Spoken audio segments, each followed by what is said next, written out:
ജാസിയാണ്. അപ്പോൾ ഞാനിപ്പോൾ ഹൈക്കോടതിയിലാണ് ഞാൻ വന്നുള്ളത്.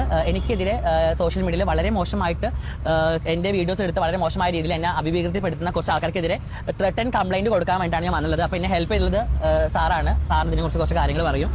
എന്റെ ക്ലയന്റ് ജാസി, നിങ്ങൾക്ക് എല്ലാവർക്കും അറിയായിരിക്കും. ആള് ഈ സമൂഹം ഒന്നാമത് ഇമാതിരി നാറ്റം പിടിച്ച കേസ് നമ്മൾ എടുക്കാറില്ല. എന്നാൽ പോലും എൻ്റെ അറിവ് വെച്ചിട്ടുള്ള കാര്യം ഞാൻ പറഞ്ഞുതരാം. ഇത് പച്ച തള്ളാണ്, പൊള്ളാണ് എന്നുള്ളത് ഞാൻ പറയാം. അതിൻ്റെ കാര്യം എന്താണെന്ന് വെച്ചാൽ, ഒരു കേസ് നമ്മൾ ഫയൽ ചെയ്യണമെന്നുണ്ടെങ്കിൽ ആദ്യം നമ്മളുടെ സ്വന്തം ജൂറിസ്ട്രിക്ഷനിലോ അല്ലെങ്കിൽ ഇതിൽ പ്രതിയാക്കപ്പെടുന്ന ആളുകളുടെ ജൂറിസ്ട്രിക്ഷനിലോ ഉള്ള കോടതിയിൽ അത് ഫയൽ ചെയ്യണം. എന്നിട്ട് അതിന് 3, 4, 5 ഹിയറിംഗ് ഒക്കെ ഒരു പ്രൊസീഡിങ്സും ഇല്ലാതെ വരികയാണെന്നുണ്ടെങ്കിൽ അതിൻ്റെ ബേസിൽ നമുക്ക് ഹൈക്കോടതിയിൽ ഒരു പരാതി കൊടുക്കുക, ഒരു കേസായിട്ട് കൊടുക്കുക. ഇന്ന ക്രൈറ്റീരിയ അനുസരിച്ച് ഇവിടെ അതിന് മൂവ്മെൻറ്റ്സും കാര്യങ്ങളൊന്നും ഉണ്ടാവണമെന്നില്ല എന്ന് പറഞ്ഞിട്ട് വേണം പരാതി കൊടുക്കാൻ. എൻ്റെ അറിവിൽ അങ്ങനെയാണ്. കാരണം അത്രമാത്രം എൻ്റെ പ്രായത്തേക്കാൾ കൂടുതൽ കേസുള്ള ഒരാളാണ് ഞാൻ.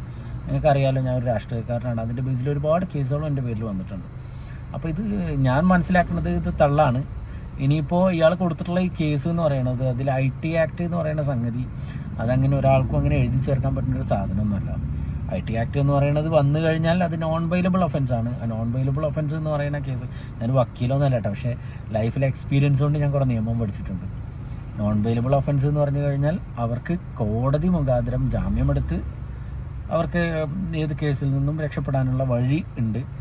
അത് ബെയിലബിൾ ഒഫൻസ് എന്ന് പറഞ്ഞാൽ 2 ആധാർ കാർഡുള്ള ഏതെങ്കിലും നികുതി ചീട്ടൊക്കെ ഉള്ള ആളുകൾ പോലീസ് സ്റ്റേഷനിൽ പോയിട്ട് സ്റ്റേഷനിൽ നിന്ന് തന്നെ ജാമ്യം കിട്ടും. ആ ഒരു ഡിഫറൻസ് മാത്രമേ ഉള്ളൂ.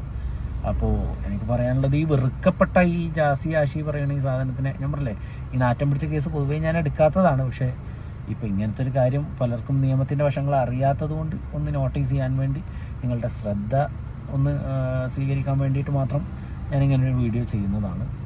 ഇനി ഇതുമായി സംബന്ധിച്ചിട്ട് വേറെ അഭിപ്രായങ്ങളോ അല്ലെങ്കിൽ കാര്യങ്ങളോ ഒന്നും ഉണ്ടാവില്ല. എൻ്റെ നിയമത്തിൻ്റെ അറിവിൻ്റെ പരിധി വെച്ചിട്ടുള്ള കാര്യമാണ്, ഇൻഫർമേഷനാണ്. നിങ്ങൾക്കിത് യൂസ്ഫുൾ ആണെന്നുണ്ടെങ്കിൽ ലൈക്ക് ചെയ്യാം, കമൻറ്റ് ചെയ്യാം, ഷെയർ ചെയ്യാം.